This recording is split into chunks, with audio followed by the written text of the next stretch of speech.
Welcome to this journey through one of the most disturbing cases recorded in the history of Oklahoma. Before we begin, I invite you to leave in the comments where you're watching from and the exact time at which you're listening to this narration. We're interested in knowing to which places and at what times of day or night these documented accounts reach. In the summer of 1921, the disappearance of the Ashcroft sisters sent shockwaves through Elmore County, Oklahoma. What began as a simple missing persons case would unravel into one of the most disturbing documented incidents in the state's history. The facts, as they were recorded, tell only part of the story. The rest lies buried in silence, in forgotten documents, and in the memories of those who have tried desperately to forget. It was June 17th when Eleanor and Margaret Ashcroft were last seen walking along the perimeter of their family's property on the outskirts of the small town of Riverbrook. The town itself was unremarkable, a collection of wooden structures, a general store, a post office, and a handful of residential homes nestled between rolling hills and dense woodland. The Ashcroft residence stood apart, a Victorian farmhouse built in 1887, situated on 15 acres of land that bordered Blackwater Creek. According to police reports filed on June 19, 1921, the sisters had gone for their customary evening walk. When they failed to return for supper, their father, Thomas Ashcroft, a respected physician in the community, reportedly searched the property before alerting neighbors. By nightfall, a search party had been organized, but yielded no results. The official search continued for 3 weeks before being formally abandoned. What makes this case particularly unsettling is not merely the disappearance itself, but the circumstances surrounding it, the inexplicable behavior of the family in the months leading up to the event, the contradictory statements from witnesses, and the discovery made in 1967 that would cast the entire narrative in a different light. Before we delve deeper into the disturbing details of this case, it's worth noting that much of what follows has been pieced together from fragmented sources: local newspaper clippings from the Riverbrook Gazette, police statements, personal correspondence between family members that surfaced decades later, and interviews conducted with surviving residents in 1962 by historian Dr. James Holloway for his never-published manuscript, Forgotten Tragedies of Rural Oklahoma. The Ashcroft family had been residents of Riverbrook since 1914, when Thomas Ashcroft relocated his medical practice from Tulsa. His wife, Virginia, was described by neighbors as reserved but polite. The two sisters, Eleanor, 28, and Margaret, 26, lived with their parents despite being of marriageable age, something that generated mild gossip in town but was explained away by their devotion to their ailing mother. The Ashcroft property was notable for its isolation. The nearest neighbor, the Wilson family, lived over a mile away. The house itself was surrounded by a thicket of elm trees that obscured it from the main road. Visitors to the Ashcroft home were rare, though Thomas's position as the town's only physician meant that he was well respected and frequently called upon to attend to the medical needs of Riverbrook's 412 residents. In the months before the disappearance, several townspeople reported changes in the Ashcroft household.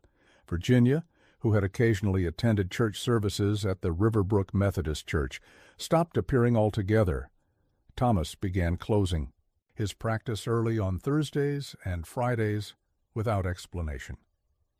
Perhaps most notably, the sisters, who had previously been seen regularly in town purchasing supplies or borrowing books from the small community library, became increasingly reclusive. Meredith Wilson, whose family owned the property adjacent to the Ashcrofts, told Dr. Holloway in 1962, "Something changed in that household around March of 21. The curtains were always drawn. Thomas stopped acknowledging neighbors when he'd pass by in his automobile. And the girls, they used to be such lively young women. They seemed to age years in the span of weeks. Eleanor, in particular, the last time I saw her at the general store, she wouldn't meet my eyes. She had always been so confident before. the day of the disappearance had been unusually warm for June. According to meteorological records, temperatures reached 92 degrees Fahrenheit. Thomas Ashcroft's statement to Sheriff Miller indicated that he had been in town attending to a patient with pneumonia and returned home at approximately 6:30 p.m. to find his wife asleep in her bedroom and no sign of the sisters. In his initial statement, Thomas claimed that the sisters often walked along Blackwater Creek in the evenings, and he assumed they had simply lost track of time. It wasn't until darkness fell that he became concerned. By 9:45 p.m., he had walked to the Wilson residence to inquire if they had seen his daughters. The search that ensued was initially focused on the creek area, with locals speculating that perhaps one sister had fallen into the water and the other had attempted a rescue. However, the creek was shallow in June, rarely exceeding 3 feet in depth, making drowning unlikely for 2 adult women. No signs of struggle were found along the banks, no personal items were recovered, and tracking dogs brought in from the county seat lost the scent approximately half a mile from the house, at a point where the sisters' path intersected with an old logging road. Virginia Ashcroft, bedridden with what Thomas described as nervous exhaustion, was never formally interviewed by authorities. Her absence from the investigation raised few eyebrows at the time. Women of her standing were often shielded from distressing matters, but would later become a point of contention among those who revisited the case. By early July, the disappearance of the Ashcroft sisters had been relegated to occasional mentions in the Riverbrook Gazette. The prevailing theory became that the sisters had voluntarily left town, perhaps to seek opportunities in one of Oklahoma's growing cities, or even to travel west to California. This theory was bolstered by Thomas Ashcroft himself, who in late July told Sheriff Miller that he had discovered some of his daughter's clothing and personal items missing, suggesting they had packed before leaving. This explanation satisfied most of Riverbrook's residents. The post-war period had seen many young people leave rural communities for urban opportunities. Yet there were inconsistencies that troubled a few observers. Neither sister had accessed their modest savings accounts at Riverbrook's small bank. No train station within 50 miles reported selling tickets to women, matching their description. And most perplexingly, neither had collected the mail-order packages that arrived for them at the post office on June 21st. Packages that Eleanor had specifically mentioned looking forward to receiving, according to the postmaster's wife. For 2 years, life in Riverbrook continued. Thomas maintained his medical practice, though he became increasingly selective about which patients he would see. Virginia was rarely spotted outside the home. In September of 1923, the Ashcrofts sold their property and relocated, reportedly to Arizona, due to Virginia's health concerns. The house remained empty for nearly a year before being purchased by the Johnston family, who would own it until 1958. The case might have been forgotten entirely if not for a severe storm in April 1967, which caused significant damage to the old Ashcroft property, by then owned by a retired couple named Davis. The storm uprooted one of the massive elm trees that had stood for generations near the eastern edge of the property, approximately 200 yards from the main house. According to the official report filed by Sheriff Walter Pruitt on April 17, 1967, Mr. Davis discovered what appeared to be human remains while clearing the fallen tree. The roots had torn up a significant portion of earth, revealing what would later be identified as partial skeletal remains. The report states that bones appeared to have been in the ground for many years, and notes that they were found alongside deteriorated fabric consistent with women's clothing from the 1920s era. The Lee subsequent investigation reopened the long-dormant case of the Ashcroft sisters. Forensic examination confirmed that the remains belonged to at least one adult female, estimated to have been in her late 20s at time of death. The cause of death could not be conclusively determined due to the condition of the remains, though the medical examiner noted unusual markings on the cervical vertebrae consistent with potential strangulation. Perhaps most disturbing was the discovery of a small metal box buried alongside the remains. Inside was a journal, its pages largely destroyed by decades of exposure to the elements. However, several passages remained legible, and the handwriting was confirmed by former neighbors to belong to Eleanor Ashcroft. One of the few complete entries, dated May 3, 1921, reads, "Mother's condition worsens daily. Father says the new treatment will help, but I have my doubts. The basement room is prepared. Margaret doesn't know yet. I cannot bear to tell her what I've heard at night." Another fragment, dated June the 1st. "The sounds from below are unbearable. Father says it's necessary, says Mother needs complete isolation for the treatment to work. Margaret has begun to ask questions. I've told her nothing, but she suspects. The locked door, the trays of food that return untouched." The final legible entry, dated June 15th, just 2 days before the disappearance. "I found the key. Tonight, when Father leaves for his meeting in town, Margaret and I will see for ourselves. Whatever is happening in that room must end." These fragments transformed the understanding of the case entirely. Local authorities attempted to locate Thomas and Virginia Ashcroft, only to discover that Thomas had died in 1946 in Phoenix, Arizona. Virginia's fate was less clear. No death certificate was found, and no record of her existed after the family's departure from Riverbrook. The investigation that followed revealed several disturbing facts that had been overlooked in 1921. Thomas Ashcroft's medical credentials, which had never been questioned during his time in Riverbrook, proved impossible to verify. The basement of the Ashcroft home, examined in 1967, contained a small room with unusual modifications, a heavy door with external bolt locks, and walls that had been lined with some form of padding, now largely rotted away. Most telling were the statements from Meredith Wilson and other neighbors, who recalled that Virginia Ashcroft had begun displaying unusual behavior in late 1920. Thomas had explained to concerned friends that his wife suffered from female hysteria and required his specialized care at home. No one had seen Virginia after February 1921, though Thomas assured the community that she was recovering slowly under his constant attention.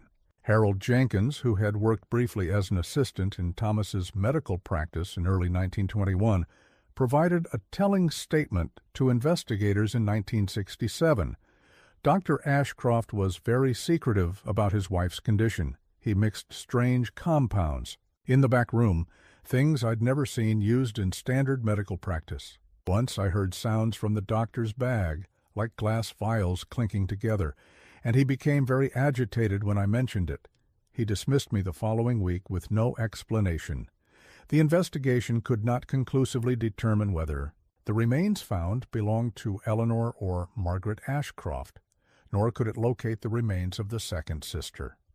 The case officially remains unsolved, classified as a suspected homicide with no possibility of prosecution due to the presumed death of all involved parties. What happened in the Ashcroft home during those spring months of 1921? The prevailing theory, developed by investigators in 1967 and expanded upon by criminologist Dr. Rebecca Hayes in her 1968 analysis, Domestic Shadows: Hidden Crimes of Rural America, suggests a disturbing scenario. Hayes posits that Virginia Ashcroft may have suffered from a legitimate mental or physical condition that her husband attempted to treat using unorthodox, possibly experimental methods. The basement room, she suggests, was a makeshift treatment facility that evolved into a prison. The sisters, upon discovering their mother's condition, threatened to expose Thomas's activities. The psychological profile that emerges, writes Hayes, is of a man whose professional identity was inextricably linked to his ability to cure his wife. When conventional treatments failed, he likely turned to more extreme measures, possibly influenced by the controversial psychiatric practices of the era. The sisters' discovery presented an immediate threat to both his professional standing and his freedom. Whether Virginia was already deceased by June 1921 remains unknown. The journal fragments suggest she was alive but in distress. One theory proposes that Thomas murdered one sister, likely Eleanor, based on the journal ownership, and forced Margaret to assist in the burial before later disposing of her as well. An alternative suggests that Thomas may have convinced Margaret that Eleanor's death was an accident, maintaining control over her through manipulation or threats until they left Riverbrook, at which point Margaret may have met a similar fate. The Ashcroft case exemplifies how rural isolation can conceal tragedy.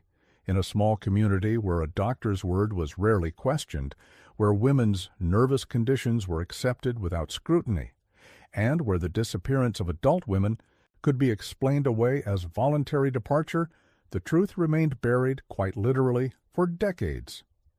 The property changed hands several times after the 1967 discovery. Locals report that no owner has stayed longer than 5 years. The house itself was demolished in 1972 after repeated failures to sell it. Today, the land remains undeveloped, a conspicuous empty space among the otherwise populated area that Riverbrook has become.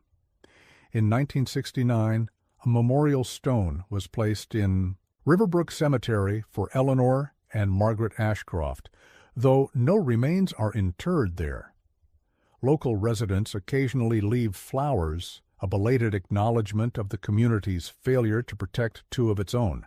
The most unsettling aspect of the Ashcroft case is perhaps not what we know, but what remains unknown. The full contents of Eleanor's journal, the fate of Virginia Ashcroft, the exact circumstances of the sisters' final moments, these details are lost to time, buried as effectively as the remains beneath the elm tree. Dr. Hayes, in the conclusion of her analysis, offers this sobering reflection. The walls of the Ashcroft home contained secrets that the community chose not to see.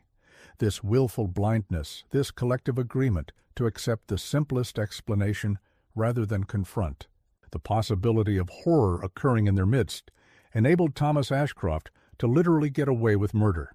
The case files, including photographs of the remains and the journal fragments, were archived in the Oklahoma State Police records in 1968. A fire in the records department in 1969 destroyed many of these materials, leaving only photocopies of select documents. Dr. Holloway's manuscript, which contained the most comprehensive collection of witness statements, was never published due to his sudden death in 1964. His research notes were donated to the University of Oklahoma's Historical Archives, but were reportedly misplaced during a department relocation in 1965. This pattern of lost evidence has led some to suggest that the full truth of the Ashcroft case was deliberately obscured. While there is no concrete evidence of such a conspiracy, the timing is certainly convenient for anyone who might have wished the case to remain unsolved. What we know with certainty is limited.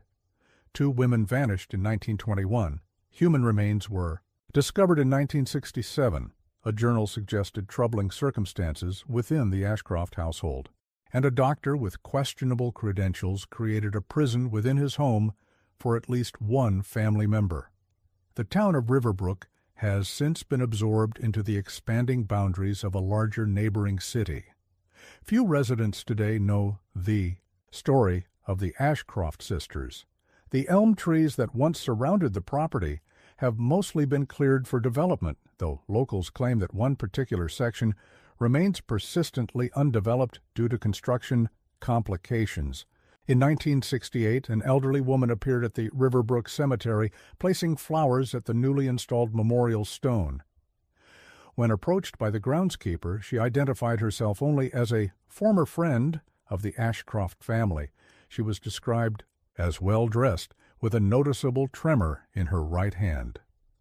Before leaving, she placed a small object beside the flowers, a tarnished house key.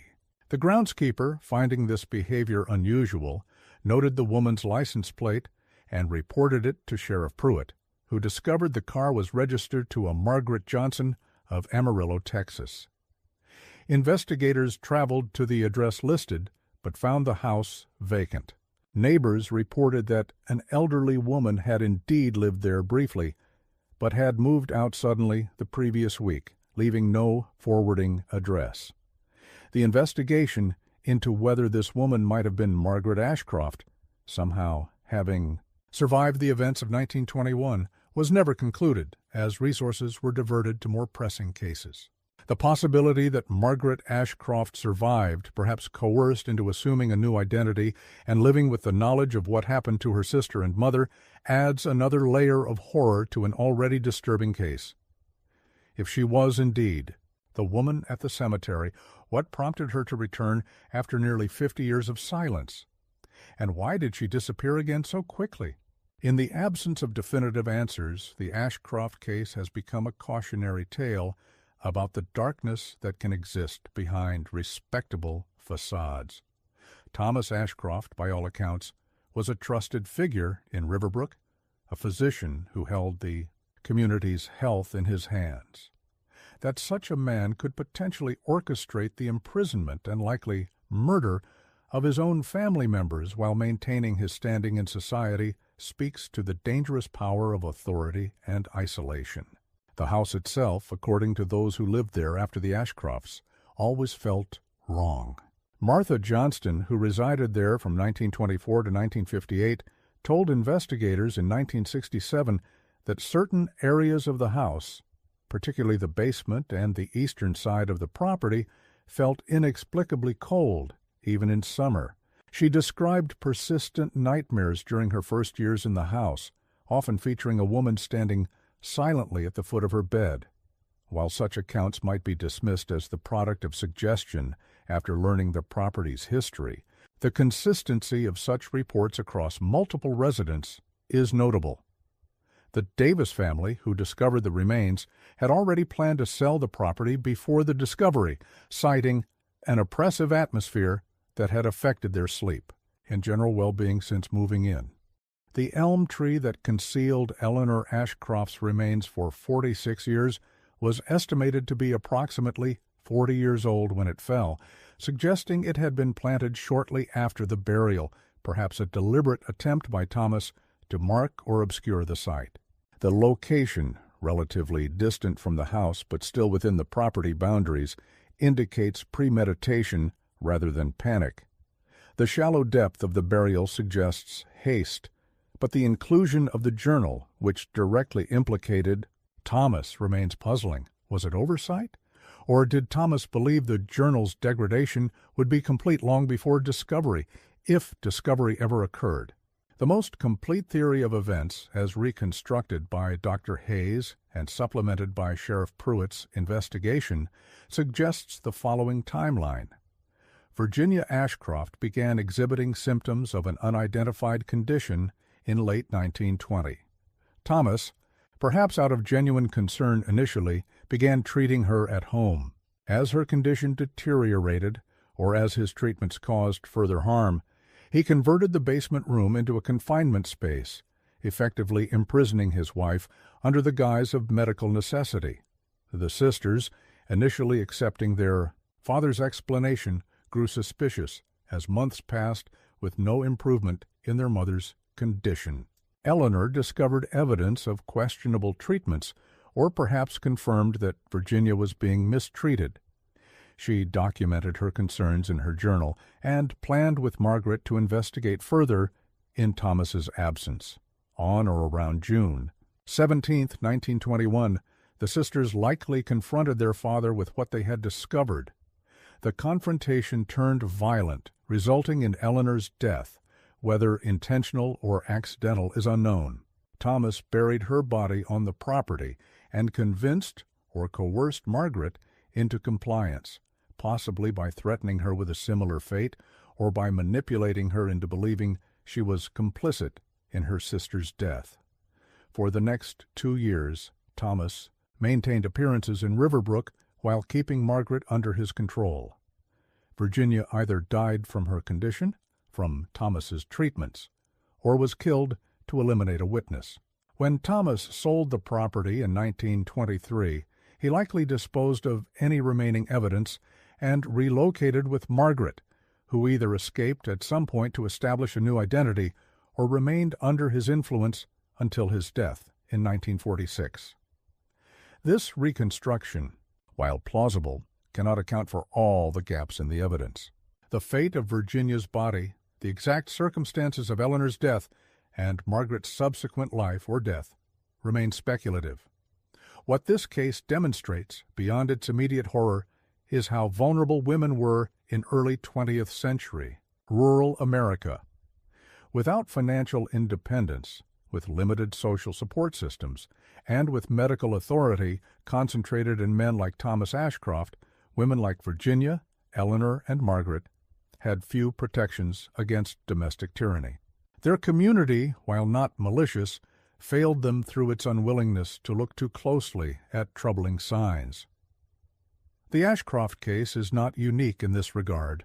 Similar cases from the era, the Baxter family in Maine, 1924, the Wyeth disappearances in Missouri, 1919, the Caldwell Sanitarium scandal in upstate New York, 1922, all share common elements: isolated locations, medical or psychiatric justifications for confinement, and the extraordinary power wielded by male authority figures over the women in their care.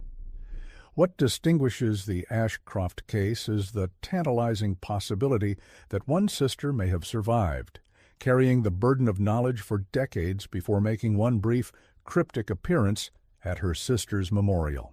If the woman at the cemetery in 1968 was indeed Margaret Ashcroft, she would have been approximately 73 years old, certainly within the realm of possibility. Her disappearance following the cemetery visit suggests either a deliberate choice to maintain her anonymity or, more troublingly, outside intervention to maintain the case's unresolved status. The land where the Ashcroft house once stood remains vacant to this day. Local development has circled around it, leaving an conspicuous empty space among otherwise developed neighborhoods. In 1973, a proposal to build a small park on the site was abandoned after multiple construction workers reported equipment failures and unusual accidents. While likely coincidental, such events have contributed to the property's ominous reputation. For those who study historic crimes, the Ashcroft case represents a perfect storm of circumstances that enabled domestic horror to remain hidden. Rural, isolation, medical authority, social constraints on women, and a community more comfortable with simple explanations than disturbing truths.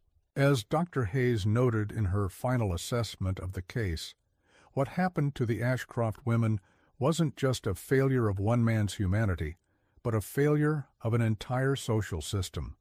The very structures meant to protect medicine, community, family, instead, concealed and enabled. That is perhaps the most terrifying aspect of this case, not that a monster existed, but that the world around him was built in a way that allowed him to operate undetected. The final page of Sheriff Pruitt's report, dated December 12, 1968, notes that the investigation was being officially closed due to insurmountable evidentiary challenges and the presumed death of all involved parties. A handwritten note in the margin initialed by Pruitt adds, "Some doors are better left unopened. God have mercy on their souls." The Ashcroft case reminds us that the most profound horrors often occur not in isolated incidents of violence, but in sustained, intimate betrayals behind closed doors. It forces us to consider how many similar cases may have occurred, and may still occur, in places where isolation and authority create perfect conditions for concealment. Today, the elm trees that once surrounded the Ashcroft property are gone, the house demolished, the physical evidence largely lost to time. Yet something of the case persists in local memory. Residents still avoid the vacant lot after dark. Parents instinctively guide their children away from its boundaries, and occasionally visitors to the Riverbrook Cemetery report seeing an elderly woman standing silently before the memorial stone, though she vanishes when approached. Whether such sightings are genuine or merely the product of a community still processing a decades-old trauma is impossible to determine. What remains certain is that beneath the surface of even the most ordinary-seeming communities, darkness can take root and flourish when no one is willing to look too closely at the silences, the absences, and the convenient explanations that don't quite fit the facts. The Ashcroft sisters disappeared on a warm summer evening in 1921.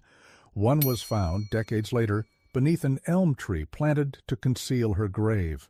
The other vanished into history, perhaps surviving to briefly visit her sister's memorial before disappearing again. Their mother's fate remains unknown, and the man responsible likely lived out his days in freedom, the full extent of his actions known only to himself. In 1961, 5 years before the storm that would unearth Eleanor Ashcroft's remains, a journalism student from the University of Oklahoma named Robert Chambers visited Riverbrook as part of a project documenting small-town histories across the state. During his research, he interviewed several elderly residents, including Edith Miller, the 83-year-old widow of Sheriff Miller, who had handled the original disappearance case. According to Chambers' notes, which were discovered among Dr. Holloway's papers, Mrs. Miller shared a detail that her husband had never included in official reports. "The night the girls went missing," she recalled, "my husband came home past midnight, white as a sheet. He'd been searching with the others, you see. He told me he'd gone to speak with Dr. Ashcroft alone to get more details about when exactly he'd last seen his daughters. He said when he approached the house, all the lights were out except for one in the basement. He looked through the window, just a small rectangle at ground level, and saw the doctor kneeling on the floor, scrubbing at something. My husband knocked at the front door, and when the doctor answered, he was wearing different clothes then. What my husband had seen him in through the window. His hands were red and raw, like he'd been washing them with lye soap. My husband never put that in his report. He said he had no proof of anything, just a feeling that something wasn't right." This account, never corroborated and considered hearsay by investigators in 1967, nonetheless adds another disturbing layer to the case. If accurate, it suggests that Sheriff Miller may have harbored suspicions about Thomas Ashcroft from the Eostres, beginning but lacked the evidence, or perhaps the will, to pursue them. Another tantalizing piece of evidence emerged in 1965 when renovations to the Riverbrook post office uncovered a letter that had slipped behind a sorting cabinet decades earlier. The envelope, addressed to the Oklahoma State Medical Board and bearing Eleanor Ashcroft's name as sender, was postmarked June 16, 1921, the day before the sisters disappeared. The letter itself was missing, presumably removed from the envelope before it was lost, but its existence raises questions about what Eleanor might have been attempting to report. In his notes, Dr. Holloway speculated that Eleanor may have been preparing to expose her father's questionable medical practices or treatment of her mother. If Thomas discovered this letter before it was sent, or learned that a similar letter had already been mailed, it could have provided the catalyst for violence. The official investigation in 1967 also uncovered unusual financial transactions in Thomas Ashcroft's banking records. In April and May of 1921, he made several large withdrawals from his account at Riverbrook Bank. The funds were never deposited elsewhere, according to available records. One theory suggests that Thomas was preparing for a potential need to flee, converting assets to cash that could not be traced.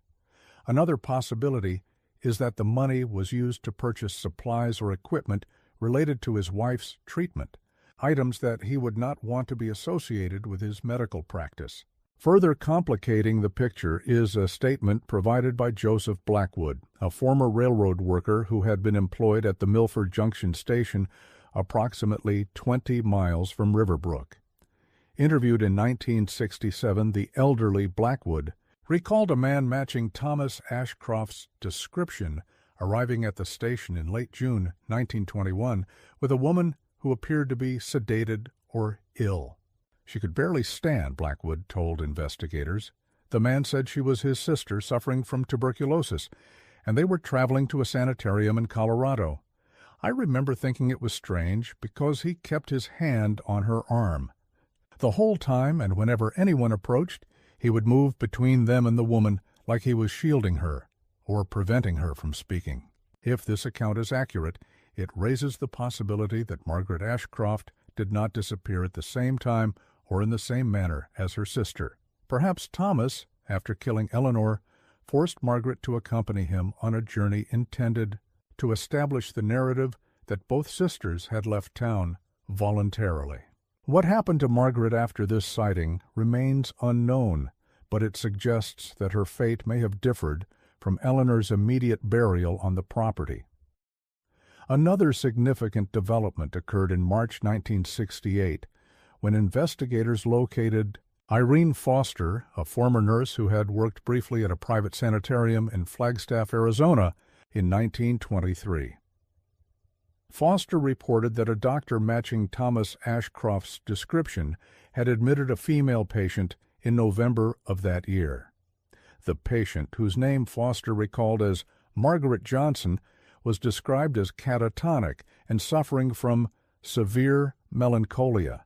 The strange thing, Foster told investigators, was that the doctor visited her nearly every day, which was unusual for patients whose families had committed them. He would sit with her for hours, sometimes just watching her, sometimes whispering to her. The few times I entered the room during these visits, he would become very agitated and insist I leave immediately.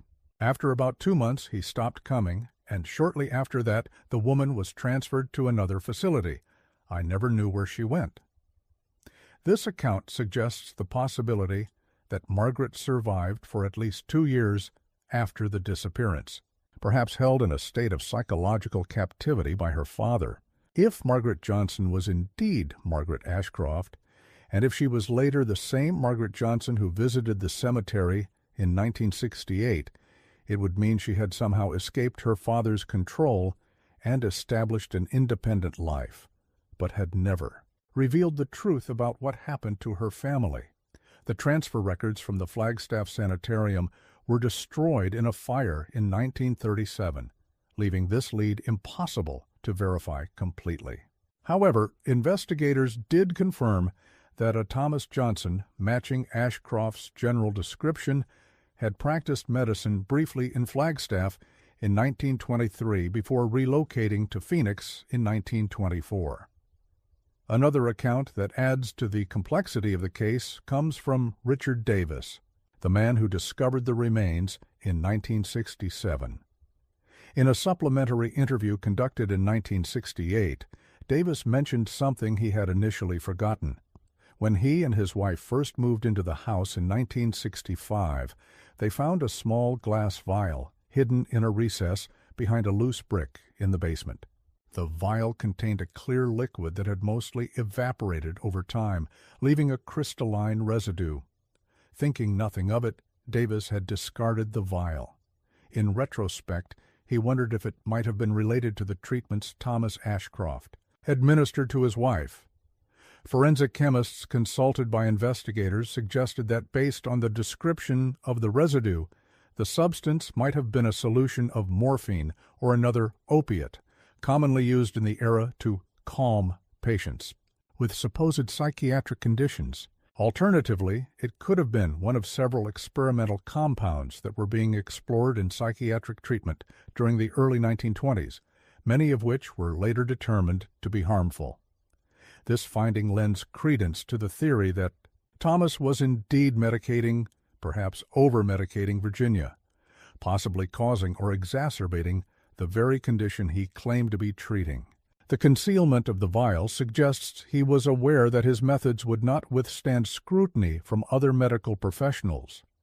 The basement room itself, examined thoroughly in 1967, contained several unusual features that had been partially obscured by subsequent renovations. The padding on the walls, mostly deteriorated, appeared to have been a combination of quilted fabric and some form of insulation, likely intended to muffle sound. The door had been replaced, but the frame still showed evidence of multiple heavy-duty locks having been installed on the outside. Small holes near the ceiling suggested that some form of restraint system may have been anchored there.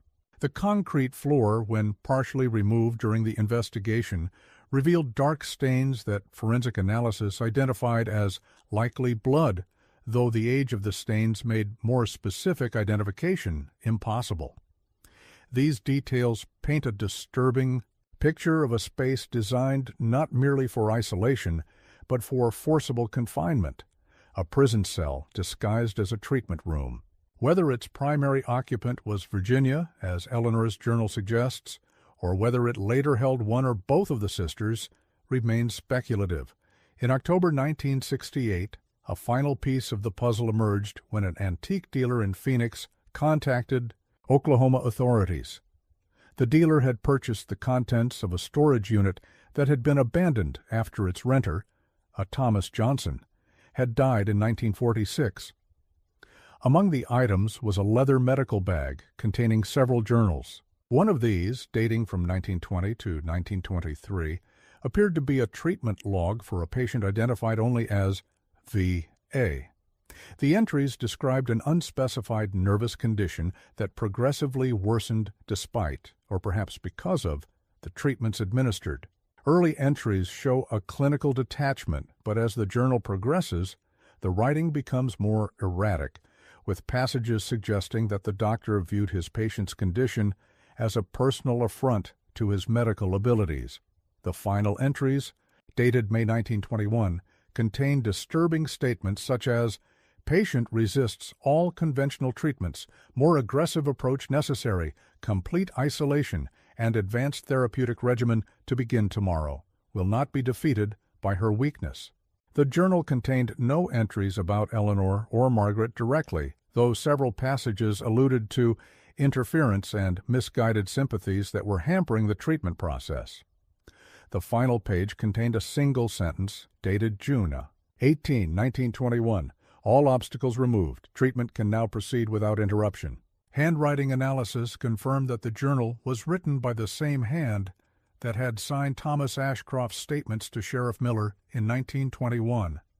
This document provided the strongest evidence yet of Thomas's declining mental state and his possible motivations for violence against his family. The antique dealer also reported finding a collection of photographs in the storage unit, including several of a young woman who appeared to be in her 20s, taken in various locations across the southwestern United States between 1923 and 1946. While the woman's identity could not be conclusively established, investigators believed she bore a strong resemblance to Margaret Ashcroft based on earlier photographs. In some of the later images, the woman appeared healthy and was smiling, sometimes in the company of others, suggesting she may have established some form of normal life. This discovery led to a new theory. Perhaps Margaret had initially been coerced into leaving with her father, possibly through a combination of manipulation, threats, and medication. Over time, she may have developed Stockholm Syndrome or otherwise accommodated to her situation, eventually gaining enough freedom to function in society while maintaining the fiction of being Thomas Johnson's daughter or sister. After his death in 1946, she might have finally been able to establish complete independence, explaining her appearance as Margaret Johnson in Amarillo decades later. If this theory is correct, Margaret Ashcroft lived a double life for decades. Outwardly, free but inwardly captive to the knowledge of what had happened to her mother and sister, and perhaps to fear of her father, even after his death. Her brief appearance at the memorial stone in 1968, followed by her immediate relocation, suggests she may have been seeking closure while still fearing exposure or other consequences of her past. The Ashcroft case was officially closed in December 1968, with most of those involved in the original events presumed deceased. Sheriff Pruitt's final report concluded, while substantial circumstantial evidence suggests criminal activity on the part of Thomas Ashcroft in relation to the disappearance and probable death of Eleanor Ashcroft and the questionable treatment of Virginia Ashcroft, insufficient forensic evidence exists to determine the exact nature and extent of these crimes. The potential survival of Margaret Ashcroft as Margaret Johnson presents a compelling but ultimately unprovable theory. This department considers the investigation complete, barring the emergence of new evidence or the voluntary testimony of Margaret Johnson, should she indeed be Margaret Ashcroft. In the decades since the investigation closed, the Ashcroft case has occasionally resurfaced in academic studies of historical crimes and in the collective memory of the region. A 1978 book by criminologist Edward Blackwell, The Doctor's Daughters, Medicine and Murder in Rural America, dedicated a chapter to the case, drawing parallels between Thomas Ashcroft and other medical practitioners who abused their authority in isolated communities. Blackwell's research uncovered additional context about the medical practices of the era that shed light on Thomas Ashcroft's possible motivations and methods. The early 1920s represented a transitional period in psychiatric treatment, when traditional moral therapy approaches were giving way to more invasive biological interventions. Hydrotherapy, insulin shock therapy, and early forms of psychosurgery were gaining prominence, often with minimal evidence of efficacy and little oversight, particularly in rural areas. For a physician like Ashcroft, Blackwell wrote, operating without peer review in an isolated community, the temptation to experiment with these emerging techniques would have been considerable. Add to this the personal stake of treating his own wife, whose condition might have been perceived as a reflection on his professional capabilities, and you have a dangerous combination of factors. Blackwell also noted the significance of the broader historical context. The Ashcroft case unfolded during a period of profound social change in America. The aftermath of World War I, the Spanish flu pandemic, and the social upheavals of the early 1920s created an atmosphere of uncertainty and instability. In rural Oklahoma, still reeling from these events and the economic challenges they presented, a respected doctor's explanation for his family's troubles would have been readily accepted without much scrutiny. The Tulsa Race Massacre of 1921, occurring just weeks before the Ashcroft sisters' disappearance less than 100 miles away, had dominated regional attention and resources. Sheriff Miller, like many law enforcement officials in the area, had been called to assist with the aftermath of the massacre, potentially explaining his limited capacity to thoroughly investigate the disappearances when they occurred. In 1982, construction workers preparing the vacant Ashcroft property for development made another disturbing discovery. While excavating for a foundation near where the original house had stood, they uncovered a small metal container buried approximately 4 feet below ground. Inside was a collection of personal items, a woman's silver hairbrush with the initials VA engraved on the handle, a wedding band, and several pages of what appeared to be a journal, though water damage had rendered most of the text illegible. One partially readable passage stated, "What cannot continue this way. The treatments grow worse. T believes he can cure me, but I fear what he's becoming. If anyone finds this, please know." The remainder of the text was lost to water damage, but the implication was clear. Virginia Ashcroft had attempted to create a record of her experiences, perhaps anticipating that she would not be able to share them directly. The location of the container, buried at a depth that would require deliberate effort, suggests she may have convinced someone to hide it for her, possibly one of her daughters, or managed to bury it herself during a rare moment of freedom. This discovery renewed interest in the case briefly, though it added little concrete information to what was already known or suspected. The property remained undeveloped, with the construction company abandoning the project shortly after the discovery, citing financing issues, though local rumors suggested workers had refused to continue after a series of unexplained equipment failures and accidents. In 1994, historian Maria Holloway, daughter of Dr. James Holloway, published her father's unfinished manuscript with additional research of her own. Forgotten Tragedies, The Lost History of Rural Oklahoma, included the most comprehensive account of the Ashcroft case to date, incorporating previously unpublished interviews and materials from her father's research. Among these was a 1962 interview with Catherine Lewis, who had worked briefly as a housekeeper for the Ashcrofts in early 1921. Lewis, who was 85 at the time of the interview and died shortly thereafter, described witnessing disturbing interactions. Within the household, Dr. Ashcroft would lock himself in the basement for hours with Mrs. Ashcroft. I could hear her crying sometimes, begging him to stop whatever he was doing. Once I saw her afterward. She looked like a ghost, barely able to walk with strange marks on her arms. When I asked Miss Eleanor about it, she just shook her head and said her father knew best. But her hands were shaking when she said it. Lewis also reported overhearing arguments between Thomas and Eleanor in the weeks before the disappearance. She had started to question him. I heard her say once that what he was doing wasn't treatment, it was torture. He told her she didn't understand medicine and should keep her opinions to herself. After that, he started locking the medicine cabinet and his office door, even when he was home.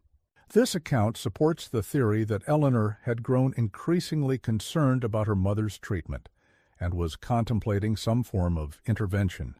It also suggests that Thomas was aware of her doubts and had begun taking precautions against her interference. Perhaps the most intriguing development in the case came in 2003, when the Riverbrook Historical Society received an anonymous donation, a package containing a leather-bound journal and a brief typewritten note that stated simply, "The final testament of Margaret Ashcroft Johnson, to be opened 50 years after my death." Forensic analysis confirmed that the journal was indeed from the 1920s era, though the authenticity of its contents could not be definitively established. The journal began with entries from 1921 describing Margaret's growing concerns about her mother's condition and her father's increasingly erratic behavior. The entries confirmed much of what had been speculated. Virginia was being kept in the basement room, subjected to various treatments that seemed to be worsening her condition. Eleanor had discovered documentation of these treatments and was planning to contact medical authorities, and both sisters had agreed to investigate the basement room in their father's absence. The entry dated June 17, 1921, the day of the disappearance, described in harrowing detail what allegedly occurred. "We found Mother barely conscious, strapped to a bed. She didn't recognize us at first. There were marks on her arms from injections, and she was so thin like she hadn't been properly fed in weeks. Eleanor began untying her while I gathered Mother's things. We intended to take her to the Wilsons' farm to get help. But Father returned unexpectedly. He became enraged when he saw what we were doing. He struck Eleanor with something, I couldn't see what, and she fell against the wall. There was so much blood, Mother was screaming. He told me Eleanor was dead, that it was my fault for interfering, and that no one would believe me if I told them what happened. He said they would think I had killed her out of jealousy. He made me help him bury her body under the elm tree. He said, if I ever told anyone, he would say I had done it all, and he would make sure I suffered the same way Mother had." The journal detailed how Thomas forced Margaret to send letters to several acquaintances in nearby towns, post-dated over several weeks, describing a fictional journey to California. He kept Virginia heavily sedated and relocated her to a private sanitarium in Arizona in 1923 under an assumed name. Margaret wrote that she believed her mother died there in 1925, though she was never allowed to see the body. For years, according to the journal, Thomas maintained strict control over Margaret through a combination of threats, psychological manipulation, and occasional administration of sedatives. He established a new identity for them in Arizona as Thomas and Margaret Johnson, presenting her variously as his daughter, sister, or niece, as the situation required. The journal described how, after Thomas's death in 1946, Margaret gradually built an independent life, though she remained haunted by the events of 1921. She wrote of recurring nightmares, persistent fear of being discovered, and overwhelming guilt about her role in concealing Eleanor's murder and her inability to save her mother.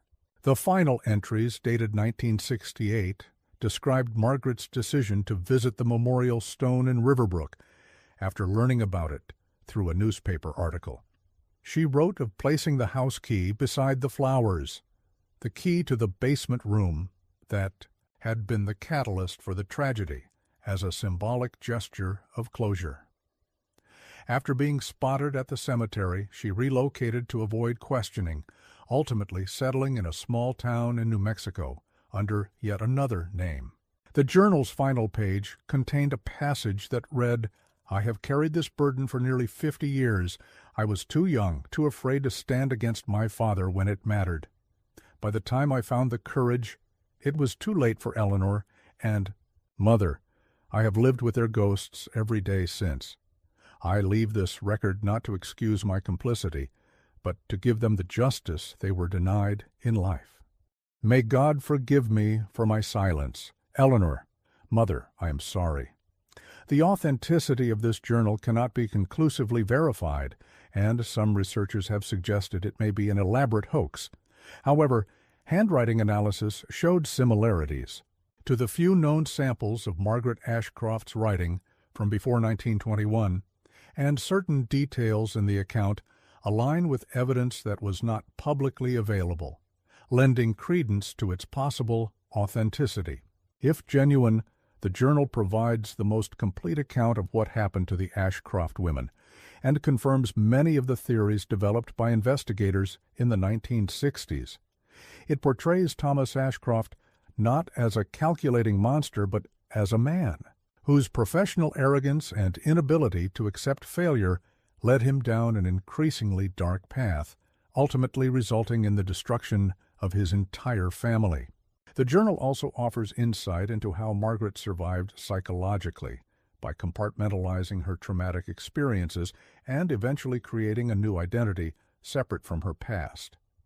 Her decision to provide this account decades later, to be revealed only after her death, suggests both a desire for truth and a persistent fear of its consequences. In 2012, ground-penetrating radar was used to survey the former Ashcroft property as part of an archaeological study of historical sites in the region. The survey revealed several anomalies consistent with prior disturbances of the soil in areas apart from where Eleanor's partial remains had been discovered. Limited excavation of one such area uncovered fabric fragments and a small collection of personal items, including a silver locket containing a faded photograph of what appeared to be Virginia and her daughters, but no additional human remains. This finding raised the possibility that Thomas might have buried Virginia somewhere on the property as well, though her remains have never been found. Alternatively, as suggested in the purported Margaret Johnson journal, Virginia may have died in Arizona and been buried there under an assumed name. The Ashcroft case, now a century old, continues to resonate because it exemplifies how power, isolation, and societal expectations can create perfect conditions for hidden horrors. In a community where a doctor's word was law, where women's health concerns were often dismissed as hysteria, and where family matters were considered strictly private, Thomas Ashcroft was able to imprison, experiment upon, and ultimately destroy his family while maintaining his respected position in society. The case also illustrates the profound impact of trauma across generations. The property where the Ashcroft house once stood remains undeveloped to this day, surrounded by modern homes and businesses, but conspicuously empty. Local residents still speak of strange sensations when passing the lot, unexpected cold spots, the feeling of being watched, and inexplicable heaviness in the air. Whether these experiences stem from suggestion or something more is impossible to determine, but they speak to how deeply the tragedy has embedded itself in the community's consciousness. For criminologists and historians, the Ashcroft case represents an important example of how domestic violence and medical abuse could be concealed in early 20th century America, particularly in rural settings. The case has been cited in numerous studies of historical crime patterns and has informed modern approaches to investigating potential cases of medical misconduct and familial abuse. As Dr. Rebecca Hayes wrote in her final analysis, the tragedy of the Ashcroft women lies not just in what happened to them, but in how easily it could have been prevented had the community been willing to look beyond appearances. Every society creates blind spots, areas where we choose not to look too closely, because what we might find would challenge our fundamental assumptions about the people and institutions we trust. The Ashcroft case reminds us that what lurks in these blind spots can be monstrous, and that our unwillingness to see can make us complicit in horrors that unfold in plain sight. The final fate of Margaret Ashcroft, if she indeed was the author of the journal donated to the Historical Society, remains unknown. The directive that the journal be kept sealed for 50 years after her death suggests she may have died shortly after writing it in the early 2000s, which would mean the journal could be made public around 2050.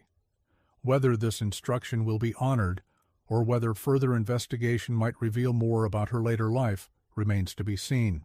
What is certain is that on a warm June evening in 1921, something terrible happened at the Ashcroft home. One sister was buried beneath an elm tree, her remains discovered only by chance decades later.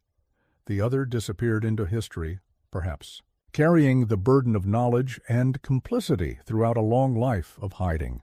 Their mother vanished from public view months earlier, her fate a matter of speculation. And the man responsible transformed from respected physician to likely murderer through a process so gradual that those around him failed to recognize the danger until it was too late. The vacant lot where the Ashcroft house once stood serves as a permanent reminder of what can happen when authority goes unquestioned, when women's voices are silenced, and when communities choose comfortable lies over disturbing truths. In the quiet emptiness of that space, the echoes of what happened a century ago continue to resonate, a cautionary tale about the horrors that can exist behind respectable facades and the terrible consequences of looking away. In Oklahoma's official records, the Ashcroft case remains classified as unsolved. In the hearts and minds of those familiar with its details, however, the truth seems clear, even if justice was never served. Eleanor and Virginia Ashcroft were victims of a man whose professional identity and personal authority mattered more to him than their lives. Margaret Ashcroft was both victim and reluctant accomplice, forced by fear and manipulation to participate. In concealing crimes she was powerless to prevent. Their story, pieced together from fragments of evidence, contradictory accounts, and the passage of almost a century, remains incomplete. Yet in that incompleteness lies perhaps the most disturbing truth of all, that some horrors can never be fully understood or explained, only survived and remembered. The shadows of the Ashcroft case have stretched across decades, touching all who encounter it with a chill recognition of how easily darkness can hide behind closed doors, and how the most ordinary-seeming people can harbor the most extraordinary capacity for evil. In that recognition lies the true legacy of Eleanor, Virginia, and Margaret Ashcroft, not as mere victims of tragedy, but as silent witnesses whose story continues to warn us about the dangers of unquestioned authority and the terrible price of looking away. As the sun sets over what was once the Ashcroft property, the empty lot stands as a void in the landscape, a space where no one builds, where nothing grows quite right, where even the most skeptical visitors report feeling watched. Perhaps it is merely the power of suggestion, the mind's tendency to find patterns in randomness and meaning in coincidence. Or perhaps, in some subtle way that defies rational explanation, the echo of what happened there persists, a reminder that some wounds never truly heal, some stories never truly end, and some silences speak more loudly than words ever could. The Ashcroft sisters disappeared on a warm summer evening in 1921. What happened afterward has been pieced together from fragments of evidence, contradictory testimonies, and the slow revelations of time. Their story reminds us that the most terrifying monsters are not supernatural creatures, but ordinary people whose darkness goes unrecognized until it's too late. And perhaps most disturbingly, it forces us to consider how many similar stories remain buried, their victims forgotten, their perpetrators unpunished, their truths never told. In the words attributed to Margaret Ashcroft in her purported final testament,